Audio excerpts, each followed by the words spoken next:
Welcome back, class. Today what we're going to do is we're going to cover 1.D, absolute and percentage error. We're going to take it up a couple notches today and get a little more difficult than you've been used to. Today, at the end of today's lesson, you should be able to determine the absolute error in problems and also determine the percentage error in problems. This is the last lesson in chapter 1, the approximation and error chapter.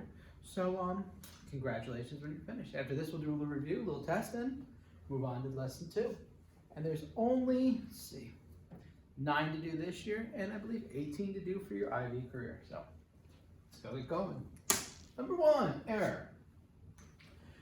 Whenever we measure the quality, there is almost no difference between our blank and the actual blank. Whenever we measure a quality, there is almost no difference between our, what do you think that word is? Let's see. Our measurement and the actual value, okay? So there's almost no difference. There is a little bit of a difference. And the error itself is the difference. So there's a small error every time we do measurements. Now, absolute error, that's the blank and the blank of the error, whether the measured or estimated value is too high or too low. So that's the blank and the blank of the error. All right, let's see. That's the size and the magnitude. Magnitude is like distance. Like magnitude is almost from like a vector, okay?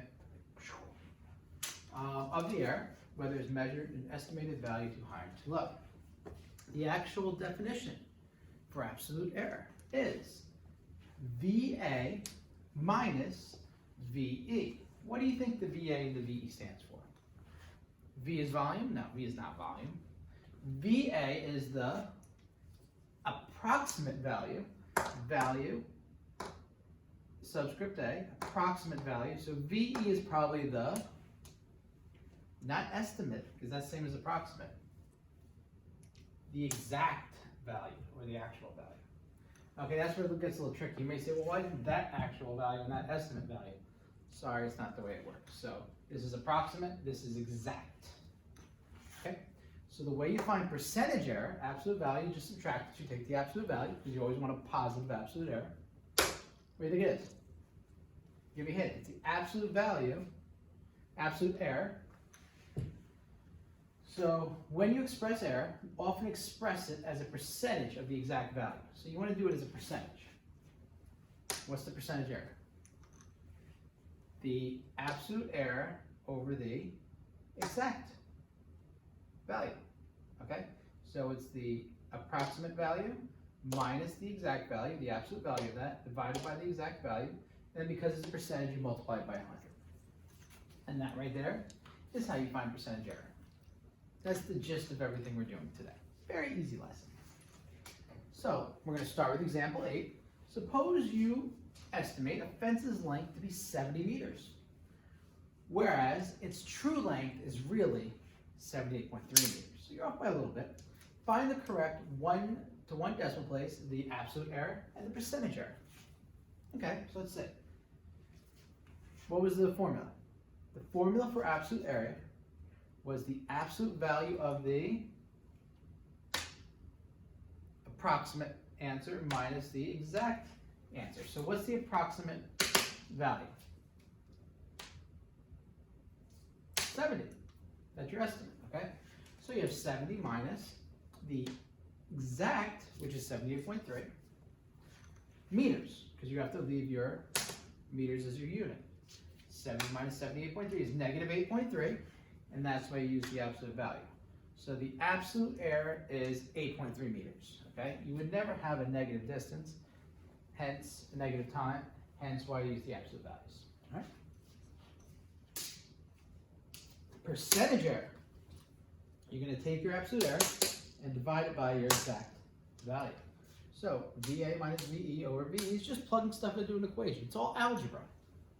VA, 70, minus 78.3 divided by 78.3. 8.3 divided by 78.3 times 100.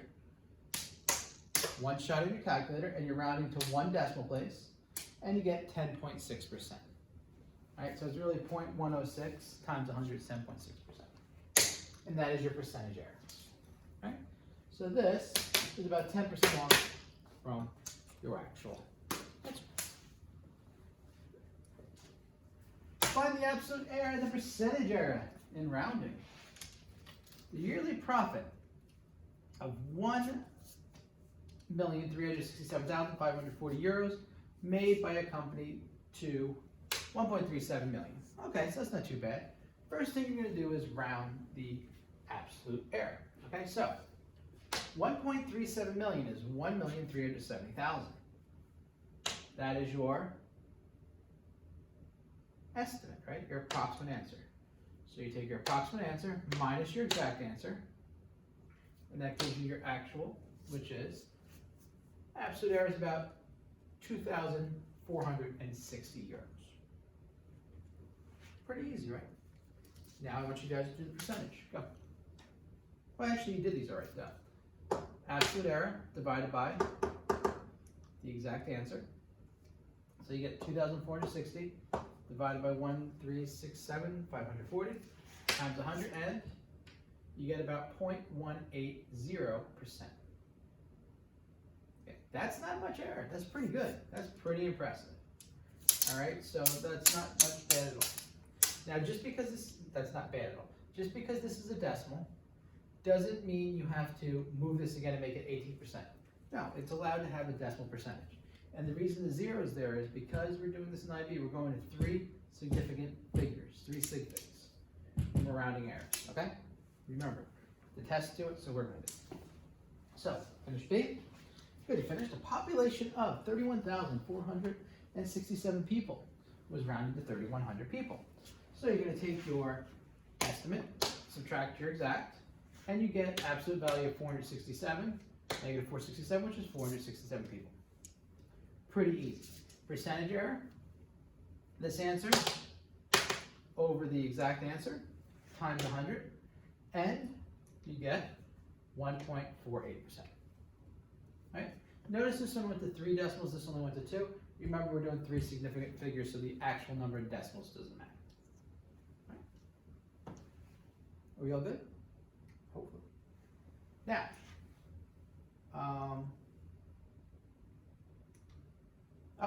this should be problem 2. Do problem number 2. Go. All right, you done? So find the absolute and percentage error in rounding of a retail sales figure. Oh no, this is still problem 1. This is C and D. 1 was a long problem. So this is the same problem. So now retail sales figure of 458,110 to this. So estimate, approximate over exact. Subtract the 2. Absolute value is 1,890. Percentage error, you take this number, divide it by the exact, 0.413%. All right, nothing to it. Pretty easy stuff. Number of new cars sold in a year from 2,811 to 3,000. Absolute error. Subtract the 2, take the absolute value. Estimate minus exact. And you get 189 cars. Percentage error, this number over the exact, and multiply it by 100, and you get 6.27%. So that's a little bit of a error. This one's nice. This is really small. Right. Now we'll do 2. Everyone do 2. And you're done. Right, here we go. Find the absolute error, percent error. And here's some more estimations. So you got 5 kilograms, and the actual mass is 6.238. So same exact way you're doing this. Estimate minus exact.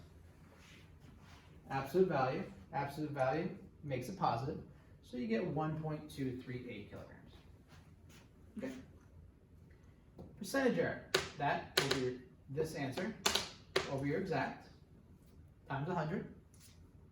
19.8. Is that good? No, you really don't want percentage errors over 10%. That's pretty bad.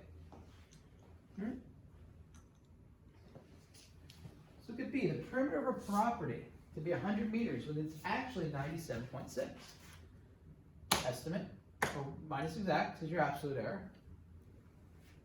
And you get 2.4 meters. Take this answer, and exact answer. Multiply by 100, and you get about 2.46%. That's it. I didn't realize how easy this lesson was. Let's move on to the next problem. CD.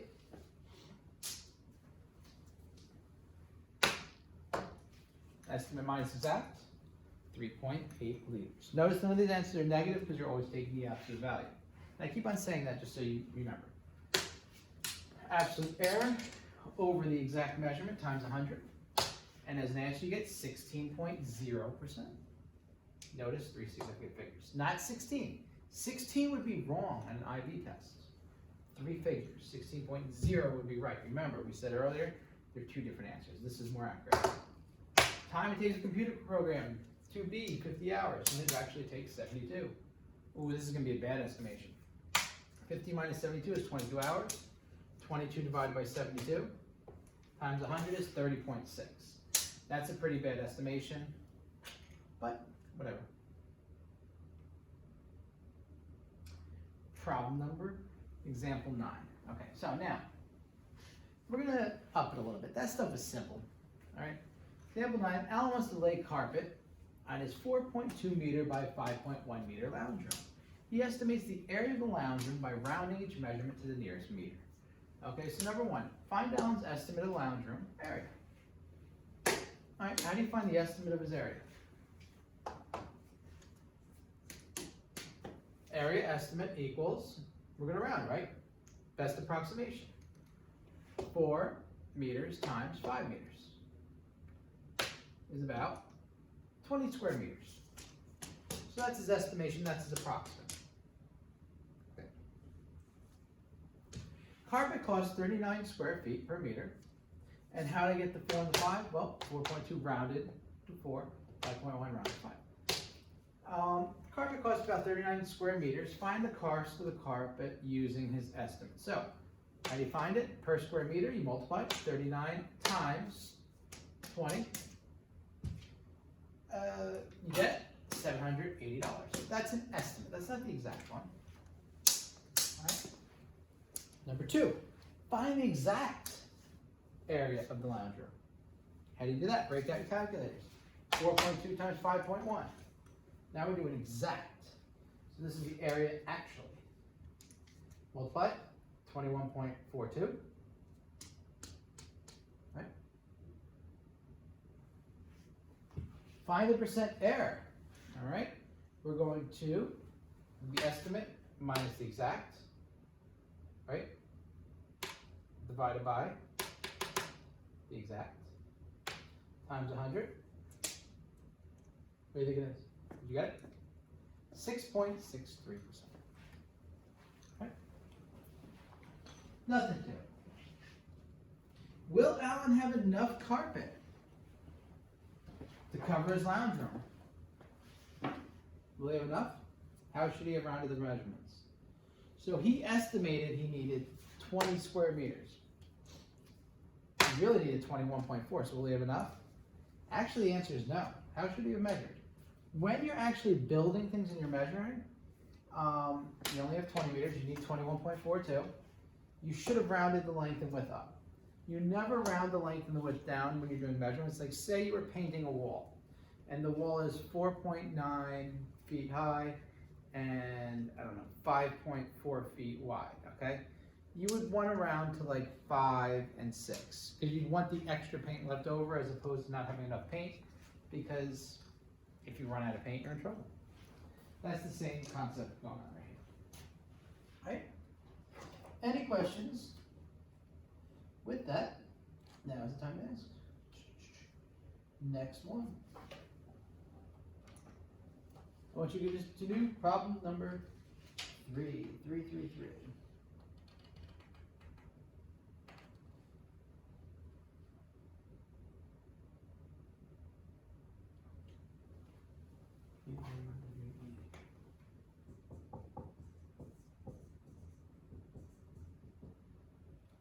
All right.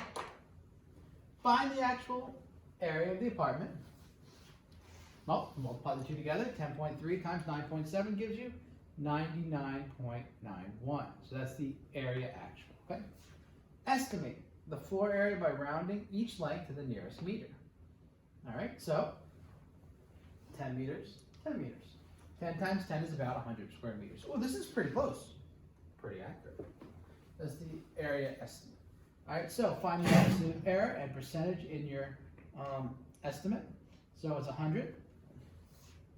The estimate minus the actual, okay, which is 0.09 square meters. To find the percentage error, you put this over the exact, and you get 0.901. First significant figure, second, third significant figure.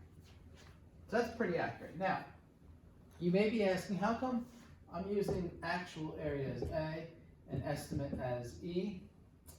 I really should switch these A's and E's, but as long as it's put in the equation right, it's really personal preference. I didn't want to confuse you with the words. Right? Problem number 4, the cost of a freight for a parcel, you're doing this one, is dependent on its volume. Justine listed dimensions of a parcel as 24 centimeters by 15 centimeters by 9 centimeters on the consignment note. The actual dimensions are 23.9 times 14.8 times 9.2. First thing you have to do is calculate the actual volume of the parcel. Length times width times height. We're going to use 1, 2, 3. Those 3 guys right there, or gals. And when you multiply them together, you get the actual volume is 3,254.224. Notice I didn't go to any significant figures there. I just tried to be as exact as possible because I want a most accurate answer as possible. Letter B, estimate the volume using the dimensions that they actually gave you on the note. So here's your estimate. Using your estimate volumes. All right, so you get 3,240 cubic centimeters. Okay. Find the absolute and the percentage error. Absolute error. Estimate minus actual gives you 14.224 cubic centimeters.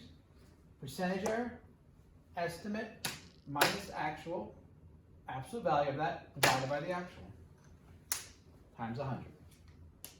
0.437%. So it's pretty accurate. That's why they did something like that. Now the reason it's so accurate is you round this one up, round this one up, and you round that one down. So you're rounding them fairly close together. Right. Problem number 5. We're doing problem number 5. All right. Hotel wants to cover an 8.2 meter by 9.4 meter rectangular courtyard with synthetic grass, kind of like the grass that's over at the football stadium. The manager estimates the area by rounding each measurement to the nearest meter. What is his estimate? Go. All right. This rounds to 8, this rounds to 9. Ooh, this is bad. 8 times 9 is 72 square meters. Synthetic grass costs $85 per square meter. Find its cost using his estimate. Per square meter means multiply. 85 times 72 gives you $6,120. C. Find the actual rectangle length area. Oh, that's easy. Times width. The actual is 77.08 square meters. So, is that good that he rounded down, or does it matter? Actually bad. And we're about to find out why. D, find the percentage error. So we're going to take estimate minus actual, divided by actual times 100. So the percentage error is 72 minus 77.8, divided by 77.8 times 100. Gives you 6.59%. So he's off by 6.6% about it. Will the hotel have enough grass? No. They're going to be, he only ordered 72 square meters. He needed 77. He is off by 5.08 square meters. So no, he does not have enough. Not very smart. Find the cost of the grass if the manager has rounded each measurement up to the next meter. So what you're supposed to do is you just round these up automatically. So this becomes 9, this becomes 10. So the answer is no. 9 times 10 is 90. And we said the grass before was $85. 85 times 90 gives you $7,650. So it's also going to cost him now more money to buy the grass, okay? Anytime you go and build something, like say you're tiling your wall, that's what I'm currently doing, I have to buy more tiles than I need just in case, instead of trying to just fit that last one in there, because it'll never fit if you don't have enough. So you do have to spend a little bit extra money than you need to. All right, number 6, go number 6. The Italian flag has 3 different regions of equal size. Okay? Anyone know other flags that do that? The French flag, right? The Mexican flag. The Polish flag's 2 colors. So I'm not very good at my flags. Sure, some more flags, a lot more flags. Some in South America and Central America. You tell me. All right, so find the area of the green section exactly. How do you find the area of the green section exactly? Area is length times width, right? What's the length of the green section? All these are equal. It's 5 divided by 3. And the height is 3. So pretty much it is 5 times 3 meters. And then you divide it by 3. So they found the area of the whole flag and they divided by 3. 5 times 3 divided by 3. 3 divided by 3 is 1. 5 times 1 is 5. 5 square meters. That was pretty easy. Find the length of AB to 1 decimal place. So now they want to find the length of AB to 1 decimal place. How do you do that? 5 divided by 3. 5 divided by 3 is approximately 1.6666666, right? Repeating. Well, to 1 decimal place, 1.6. Well, take the 6, round it up. You get 1.7 meters. Use your rounded value in B to estimate the area. So say now, I found this, instead of just take the area divided by 3, I went, okay, this is 1.7, and now I'm going to multiply it by 3. I went a different route of finding the area. I don't know if I would have done that, but you would have got 5.1 meters. Answer slightly different because you rounded. Find the percent error. Percent error is estimate minus exact divided by exact. 5.1 minus 5 divided by 5, so it's 0.1 divided by 5 times 100 is 2% error. Actually, I should have put 2.00% error. All right, fix that. Get that those correct safe things. All right. Next problem. Hemi estimates that she can drive at an average speed of 70 kilometers per hour between her house and the beach. Ooh, she's going pretty fast. The beach is 87 kilometers away. And just so you guys know, a kilometer, 2.2 kilometers is a mile. Right? One particular journey took her 1 hour and 20 minutes. Calculate her average speed for that journey. So, it took her an hour and 20 minutes to go 87 kilometers. All right? First thing you have to do is you have to convert this to either hours and minutes. What's probably more accurate? Convert the whole thing to minutes. So 1 hour and 20 minutes is how many minutes? Or no, we'll convert it to hours actually, sorry. 1 hour and 20 minutes, because this is in kilometers, hours. If you convert it to minutes, it would be 60 times 1, which is 60 plus 20 is 80 minutes. You could do it that way. Another way to do it is 1 and 20 over 60, because there's 60 minutes in an hour. 20 divided by 60 is 1/3. 1 and 1/3 we're going to write as 4/3. You always want to write things. You don't want the numbers with the fractions following it. That's no good. You just want fractions all as regular numbers, right? Or what you could have done was 60 plus 20 is 80. 80 divided by 60 reduces to 4/3 as well. Right. So now we know the hours. Now what do we do? Kilometers per hour. So what goes on top? Kilometers. 87 kilometers over, speed is distance over time. What's the distance? 87 kilometers. What's the time? An hour and 20 minutes. All right, so speed average is 87 minutes over hour and 20 minutes. Now, when you divide something by a fraction, you multiply by the reciprocal. So 87 divided by 4/3 is 87 times 3/4, which is 65.25 kilometer hours. And that's just an estimate. I wanted 4 significant figures there just to show a little bit more accuracy. Find the absolute value, absolute error and percentage error. So the absolute error is, well, estimate minus actual. 70 minus 65.25 is 4.75 kilometers hours. Percentage error. This divided by the exact. Right? And your actual answer here, 7.28%. Right? That's it. That was pretty easy, wasn't it? Pretty impressed. Problem number 8. Sentence below is translated from an ancient Indian text. The Sulba Sutra. Please pardon my hacking up pronunciations. The measure is to be increased by its third, and this third again by its own fourth, less the 34th part of that fourth. This is the volume of a diagonal of a square, whose side is the measure. Now, this may sound a little crazy, but it's really not that difficult. All you're doing is using Pythagorean theorem to show what the distance of a diagonal of a square is. So, that's your first step. So we're going to use Pythagorean theorem to show the square is square root 2 times the measure of its side. Here is a square. What can we say the measure of each side is? We can say a squared plus b squared c squared because we're using a Pythagorean theorem.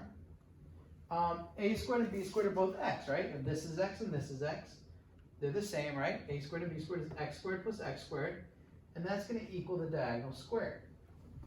How many x squareds do you have? 2. So this becomes 2x squared equals diagonal squared.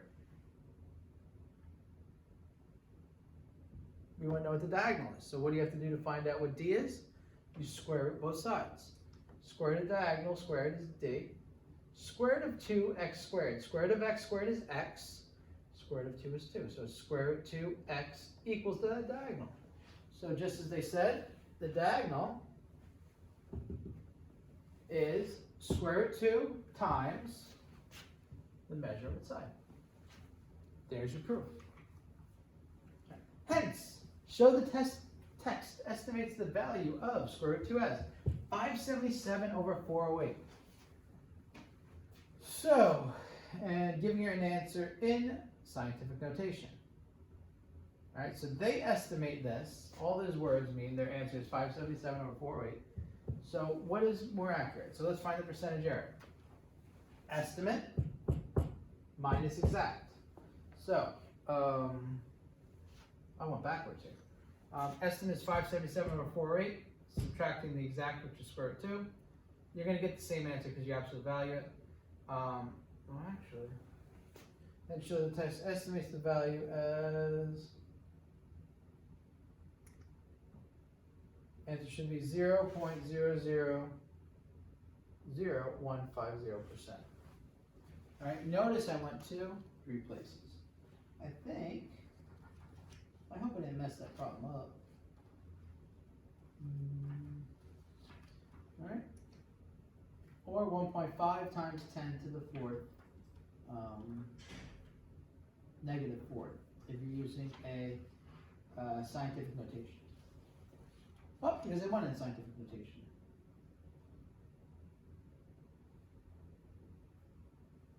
Oh, that is correct. Right. Any questions? No?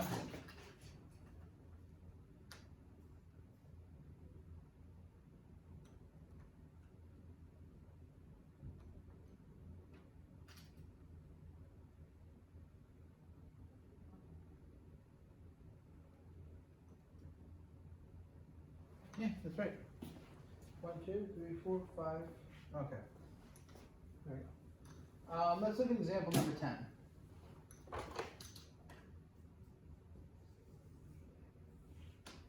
Side length of a square is measured as 22 centimeters, rounded to the nearest centimeter. All right, we're going to use this measurement to estimate a square. All right, how do we do that? Sine length is 22, right? So, area estimate, 22 centimeters times 22 centimeters equals 484 centimeters, right? That's pretty simple. Find the boundary values. Now we're going back to boundary values from last lesson. So the upper and lower boundaries. So since we're measuring 22 centimeters, right? What's the range of 22? Half a centimeter, right? So it's 21.5 to 22.5. Remember, because your area is plus or minus half of the unit that you're measuring to.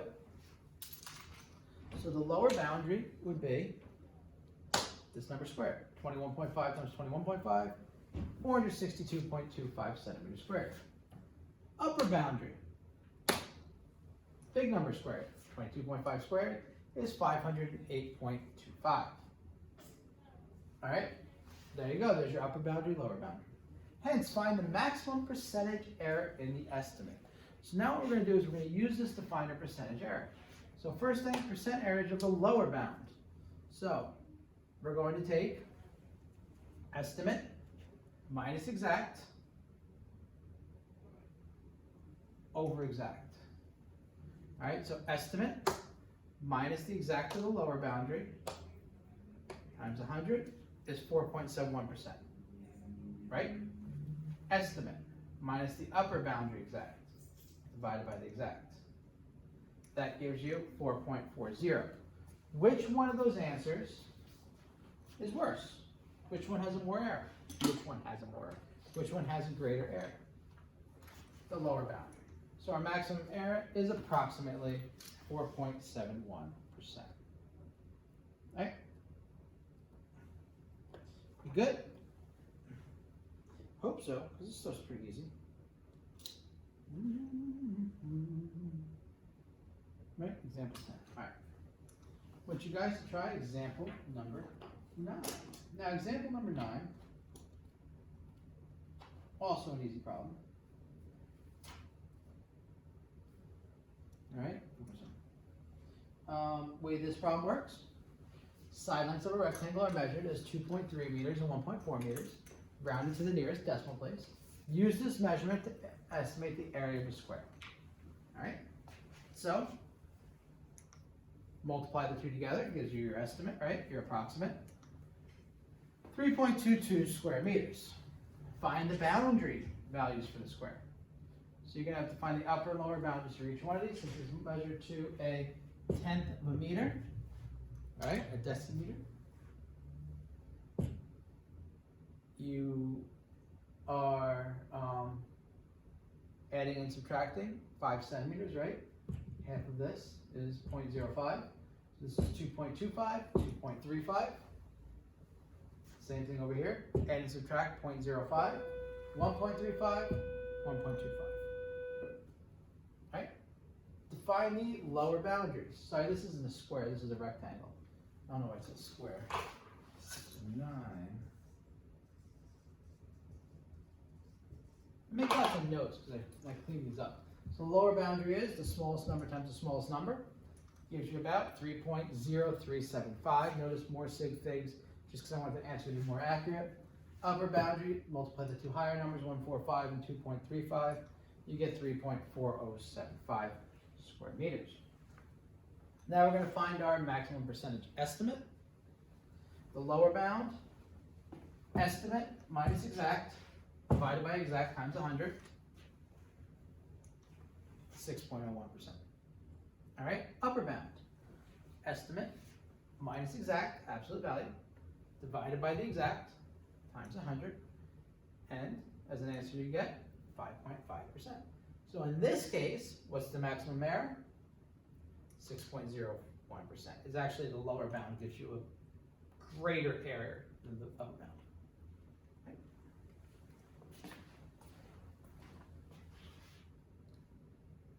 Two more problems. Problem 10. Jasper. He measures the dimensions of a cylindrical can of tuna. He found out the radius was 4 centimeters and the height was 5 centimeters, rounded to the nearest centimeter. Can we find the volume of a can? Volume of a cylinder is pi r squared times h. You want to find the area of the circle and you multiply it by the height because it's like a regular prism. So pi r squared height.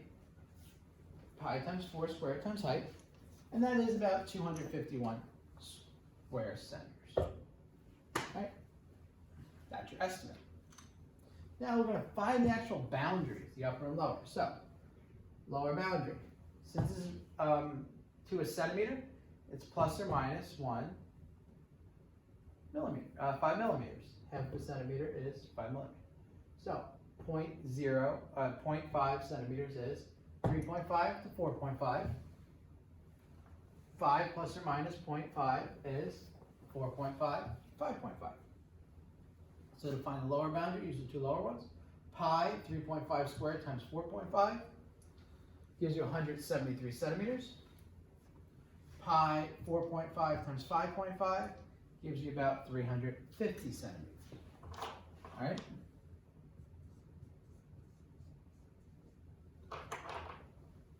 Now we're going to find our errors. Estimate minus exact. Absolute value of that divided by exact times 100 gives you 45.1%. Whoa, that's bad. That's not good, is it? Let's see this one, see if it's better. 350 minus 251. 251 minus 350, absolute value of it, divided by 350, 28.3. That's a little bit better.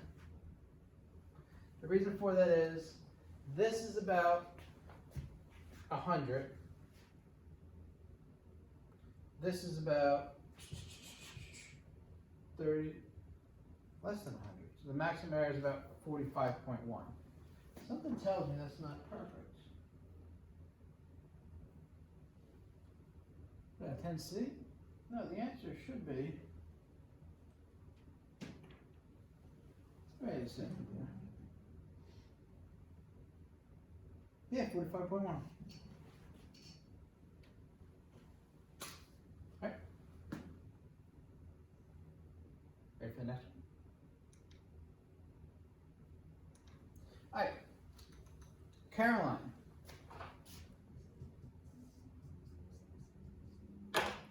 Completed 250-kilometer car trip, rounded to the nearest kilometer. The GPS in our car displays the average speed for the trip as 56.8 kilometers per hour, rounded to 1 decimal place. Estimate the time it took Carolina to complete the trip. All right, so let's look. We need time, we got distance, and we got speed. Now you've got to remember, speed is distance over time.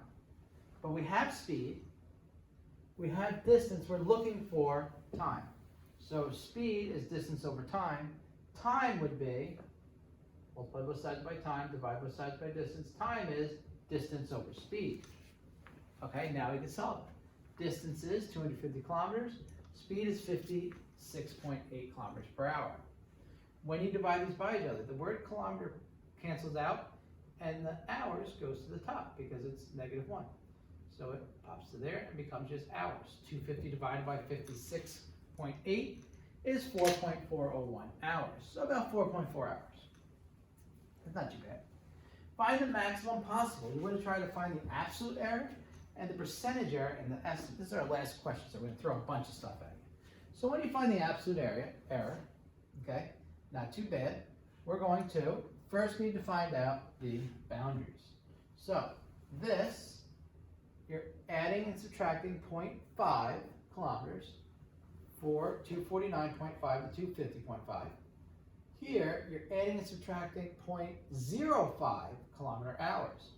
So this is 56.75, 56.85. Now, we're going to find the upper bounds and the lower bounds. So, lower bounds is going to be distance divided by speed, right? So distance divided by speed. There's two lower ones, right? Actually, when you find the lower bounds, you want the lowest distance and the highest speed. Okay, because you do that, lowest and highest, that gives us the smallest answer. So lowest and highest gives us 4.3887 hours. For the upper bounds, you are going to use the highest distance and the smallest value. And that gives you 4.4141 hours, and that's just going to repeat. Okay, so this is the maximum it could be, the minimum. To get the minimum, once again, the smallest number divided by the highest number. That's how you get a small number. To get the maximum, you get the biggest number divided by the smallest. Right? And it's always smallest on bottom, biggest over smallest, smallest over biggest for lower number. Percent error lower. 4.41. Subtract with the 4.338. So that's your absolute error. Sorry, we're going to do the absolute error. 0.0127 hours. Absolute error here, which is how many seconds? 45.7 seconds. All right. Now the way you found that is multiply this by 60. That gives you how many minutes it is. Multiply it by 60 again. That gives you the seconds. Percent error. All right. I don't know why I just did the lower bounds. This minus this divided by this times 100. 0.2894%. The upper bounds, this minus this divided by that to 100, and you get 0.2877. This is the higher number, so your maximum error is 0.2894. Right. Any questions? I think I did pretty good on that. All right, I'm going to check it and put all the right answers later. So, last thing we're going to finish up with class is just a discussion. Why is it important to understand what errors are? Well, what things can go wrong if people measured inaccurately or rounded off correctly? We're going to discuss it. So right now we're discussing. You may wish to consider examples from the previous exercises during class. So here's just two quick examples. We discussed some other stuff, but the first one is if a pilot flies off course by just 0.1 degree for 1,000 kilometers, how far away from his target will he be? So he's only doing 0.1%. That's barely nothing. Well, let's look at an example. So he's flying for 1,000 kilometers. You can use trig and say, okay, he's going 0.1%. How many kilometers away from this city that he's supposed to be in is he? So let's see.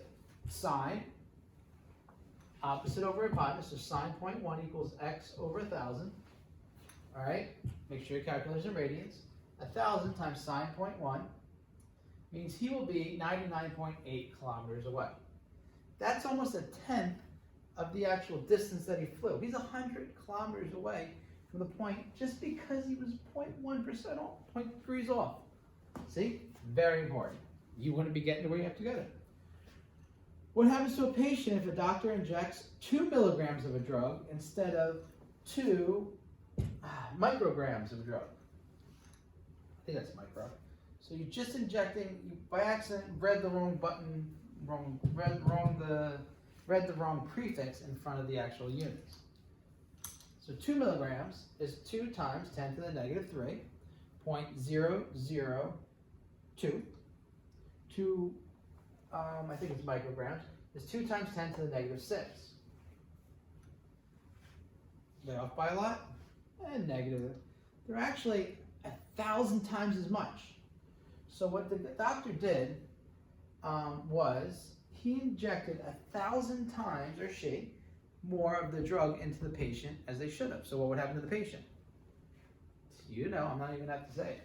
But you won't be a doctor anymore. Let's just put it that way. All right? So we'll discuss some more things in class, but those are just 2 examples. And hopefully that concludes the absolute and percentage error understanding for you guys. So if you understand this, that is wonderful. This concludes approximation of error. So now you should be set to go, and it was a good first lesson, and now, or first chapter, and now we're going to continue on. We're going to do a little reviewing, review everything we just did, and until then, I'll see you next time.